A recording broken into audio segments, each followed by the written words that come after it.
Hey all, and welcome to a little bit of a mini preview. This is going to be a couple-minute video. I just want to highlight a couple things coming to the new Star Trek Horizons Birth of a Federation patch.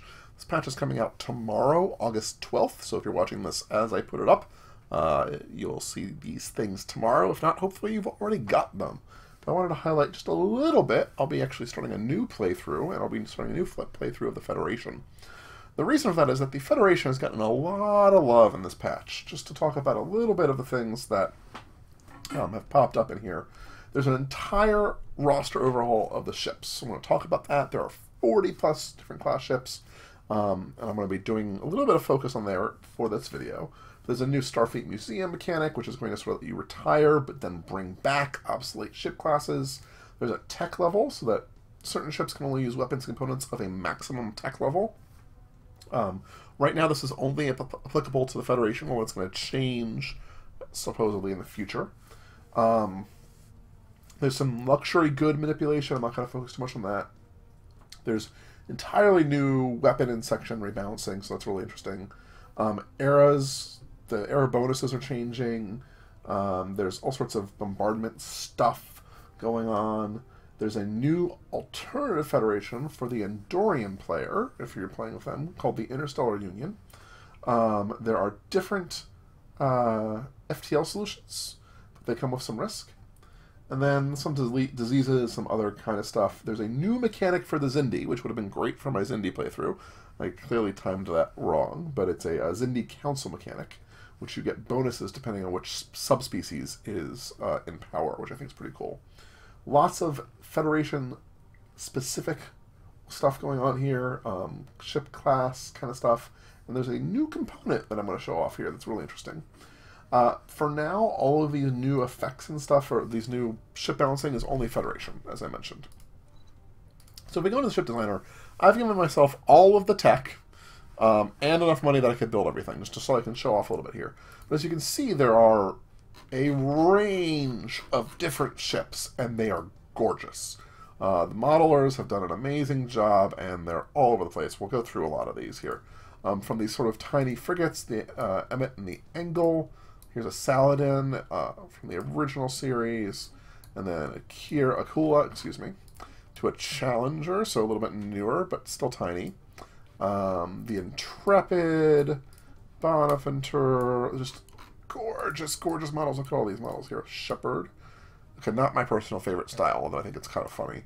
The Kelvin, you'll notice there.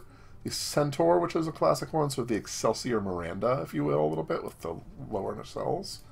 Niagara here, with the triple nacelle. Steam Runner. There's a patrol frigate. There's the NX, if you want it. Hoover. This is the Miranda. And I want to pause here for a second here, because if you look at the Miranda here, what you can see is there's actually 3 different generations of the Miranda. Heavy Explorer, Deep Space Explorer, and Explorer. And they give different bonuses. So you can actually get them to be better over time, even if you start with the weaker one. But let's see here. There's the Intrepid, so our Voyager. All sorts of other stuff. We'll do the Walker, because it's a pretty cool ship to look at. Constellation is stunning. I think that's a gorgeous model. Lights are pretty. Everything about that's really nice. Nebula, if you want the science kind of vessel. Let's see here. What else to highlight?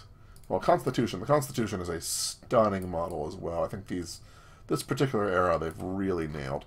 Sovereign. Fancy, fancy. And then Crossfield. If you're a fan of Destiny, you have the fancy Crossfield one. We'll talk about that in a second. Excelsior.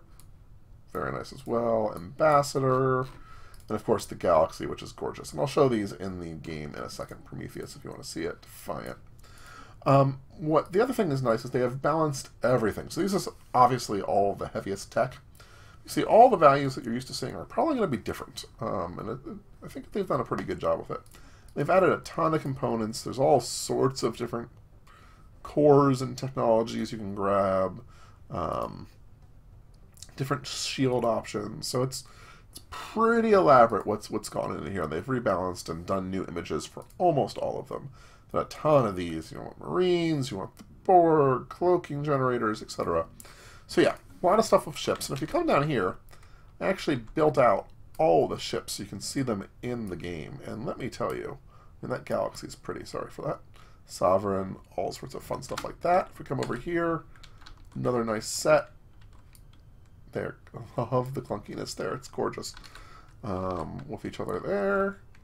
You see some more. You can pause if you want to see your favorites. I'm just trying to get a nice view of all of them for you. I am partial to the Miranda, and I'm partial to the two nacelle Miranda, not the triple Miranda. It's my favorite ship. I've actually named my car after that class of ship, so you know I'm a little bit obsessive. But just want to scan through these. Very pretty, very nicely done, and lots of stuff you can do with it. So. Yeah, there's all sorts of things going on here. There's new civics, new traits, new governments, luxury goods, unique buildings for major empires with embassies and all sorts of other stuff. So really big ship expansion for the Federation in this one.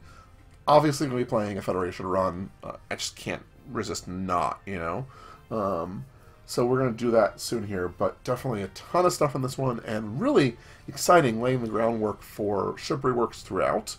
And I assume the guys are going to be having a lot of efforts coming when the new patch comes out. So for Stellaris Main with all the economic changes. So lots of stuff happening in the mod. Please go and check it out if you haven't already. Star Trek New Horizons, they're on Twitter, there's a Discord, there's all sorts of other stuff. Give it a check out. Obviously, if you're a fan of my channel, you know that I really enjoy playing the mod. I've been playing it a ton for like the last year and a half, and can't get enough of it. And if you're interested in Star Wars, same team or a similar team is working on a Star Wars mod as well. So there you go, little mini preview of some of the ship mechanics coming to the new Star Trek New Horizons Birth of a Federation patch. Check it out, and I'll see you guys next time. Bye-bye.